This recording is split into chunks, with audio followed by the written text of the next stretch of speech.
बिस्मिल्लाहिर्रहमानिर्रहीम। This is Muzaffar online academy. Dear students, आज हम नाइन्थ बायोलॉजी का लेक्चर नंबर 5 स्टार्ट करेंगे, जिसका टॉपिक है कंट्रीब्यूशन ऑफ मुस्लिम साइंटिस्ट।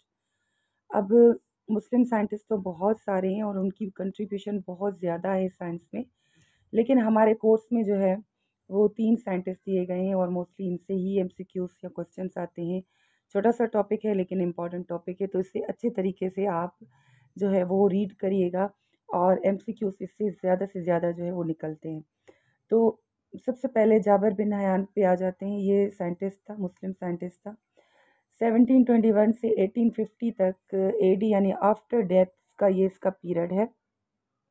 अच्छा, 3 चीज़ें हम पढ़ेंगे। सबसे पहले इनकी हम इंट्रोडक्शन देखेंगे, फिर इनका वर्क देखेंगे, फिर इनके जो फेमस बुक्स इन्होंने किए, काम किया, वो देखेंगे। तो सबसे पहले इंट्रोडक्शन हम देख लेते हैं। तो जाबिर बिन को अगर हम देखें तो हमारी बुक्स बताती है कि born in Iran and practice medicine in Iraq. ये बात आपको याद रखनी है कि ये इराक में जो है वो पैदा हुआ था और इसने जो अपना काम किया यानी प्रैक्टिस की मेडिसिन की फील्ड में, वो कहाँ पे की? इराक में की। ठीक है, तो ये इसका सिंपल इंट्रोडक्शन है। वर्क पे आ जाते हैं तो एक्सपेरिमेंटल इन्वेस्टिगेशन इन केमिस्ट्री। ये केमिस्ट था, तो इसने जो अपना ज़्यादातर जो वर्क किया वो केमिस्ट्री में किया और इसने जो है एक्सपेरिमेंट करके, इन्वेस्टिगेशन करके जो फार्मूलाज हैं वो हमें बताए। इसके फेमस बुक्स की तरफ आ जाते हैं तो 2 इसके फेमस बुक हैं, अल नबातात और अल हैवान। नाम से ही जाहिर है, आप इसको याद कर सकते हैं कि ये प्लांट्स के बारे में और ये एनिमल्स के बारे में है।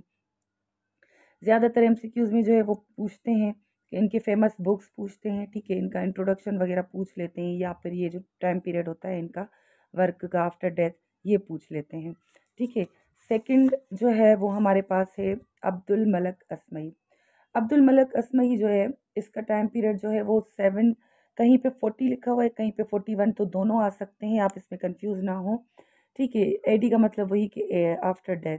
इसमें भी हम इसका इंट्रोडक्शन देखेंगे, वर्क देखेंगे और फेमस बुक्स देखेंगे। तो सबसे पहले इंट्रोडक्शन देखते हैं। तो he was a great first Muslim zoologist था।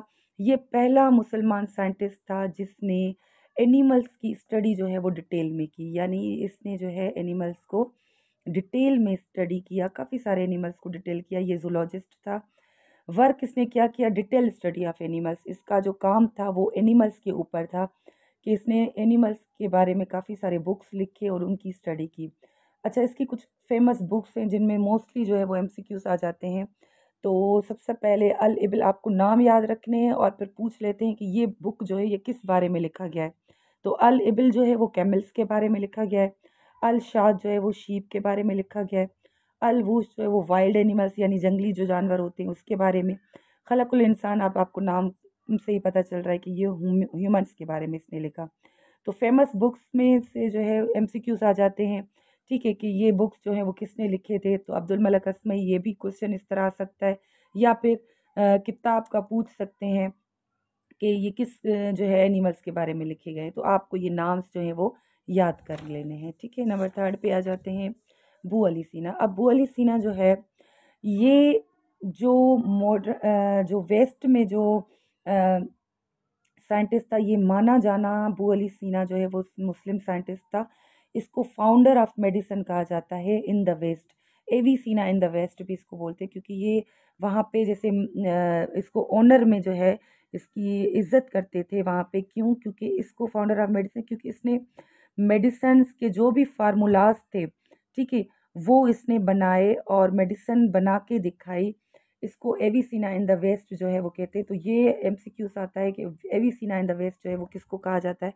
तो अबू अली सीना को कहा जाता है। ठीक है, ऐसे भी पूछ सकते हैं, या अबू अली सीना को क्या कहते हैं, ये भी कह सकते हैं कि एविसीना इन द वेस्ट। तो इस तरह से ये MCQs आता है। तो ये इसका इंट्रोडक्शन था। फेमस बुक्स इसका जो है वो एक ही है, अल कानून फ़ी अल्तिब अल शिफा।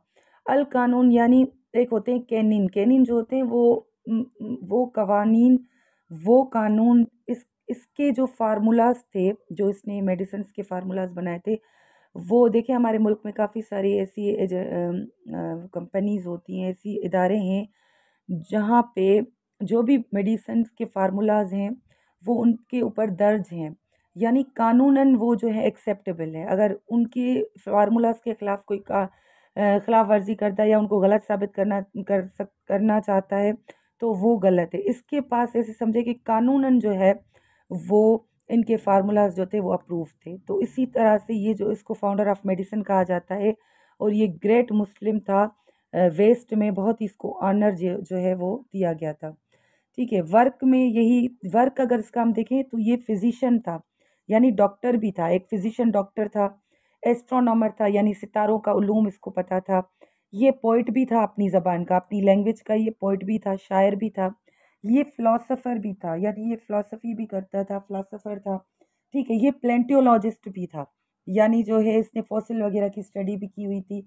ये म्यूजिशियन भी था। ठीक है, तो इसके काफ़ी फील्ड में जो है काफ़ी सारे वर्क्स हैं। तो आपको कि ये याद रखने हैं कि ये जो है इसने वर्क किए थे।